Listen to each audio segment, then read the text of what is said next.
Whispers Beneath Blackwater. Season 1 Episode 2, The Thing in the Shaft. Blackwater slept that night. Rain drifted softly across the empty streets. The forest stood silent around the town. But the mine did not sleep.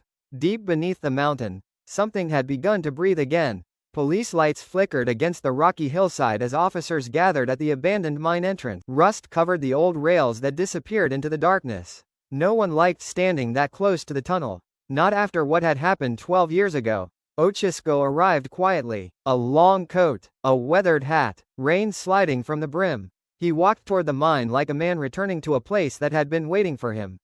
Because some doors, never truly close. Inside the mountain, the tunnels were exactly the same. Cold, narrow, breathing with a slow drip of water from the stone ceiling. Coal dust covered the ground like black snow. And somewhere deeper inside the mine, something listened. The investigators gathered around the shaft. It dropped straight into the earth like a throat that had never swallowed its last breath. Emma Caldwell had been found there, hanging above the darkness, silent, still. The ropes creaked softly as the team began lowering the body. No one spoke. The mine swallowed every sound. Even the sheriff's breathing seemed too loud. Because in places like this, silence is never empty. Sheriff Harrow stood near the shaft. But he wasn't watching the body. His eyes stayed fixed on Otchisco. Because Otchisco wasn't watching the others. He was staring into the darkness below. Listening, a miner leaned forward and aimed his flashlight into the shaft. The beam slid down the stone walls. Deeper, and deeper, until the light disappeared into the black. Then the miner froze. Because something moved, just for a moment. A pale shape shifting along the rock. Too long to be a hand. Too thin to be a body. And it was moving upward. The miner stumbled back, his voice barely a whisper. Something down there had looked back. Otchisco did not move, his head tilted slightly, listening, because he heard something the others did not. A slow sound, deep in the earth, breathing. Cold mist began rising from the shaft, like the mountain itself was exhaling. Slow, heavy, alive. Then the body twitched. Several officers stepped back, because the coroner had already confirmed it. Emma Caldwell was dead, but her mouth opened, slowly. Coal dust spilled onto the ground like black sand. And from somewhere deep inside her throat, a whisper escaped. Not her voice. Something older. Something hollow. Otchisco? Every flashlight turned toward him. But Otchisco did not react. Because he already knew that voice. He had heard it once before. 12 years ago, the night his brother died. Then something impossible happened. The stone wall beside the shaft began to move. At first it looked like cracks.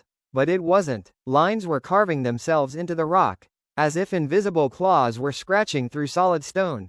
Dust fell. Stone split open, and the symbol appeared. A circle, split cleanly down the middle. The mark of the mine. The same mark found beside Mateo's body. The same mark carved deep into the tunnels years ago. A symbol that meant one thing. The door was opening again. The wall cracked. Cold air burst from the stone. Rotting, ancient, like a cave that had not been opened for centuries. Then a hand appeared. Long, pale, thin fingers gripping the rock.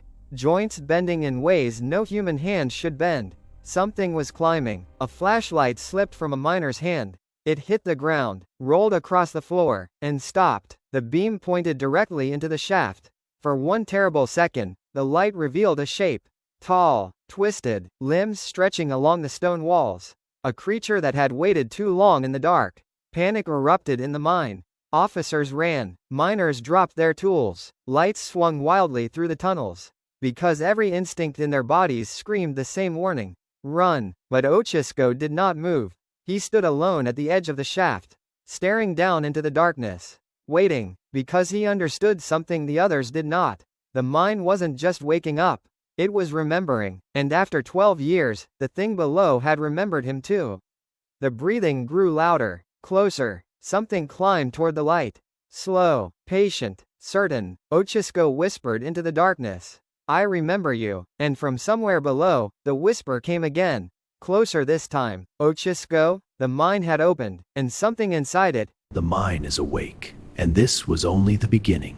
If you want to survive Blackwater, follow the story.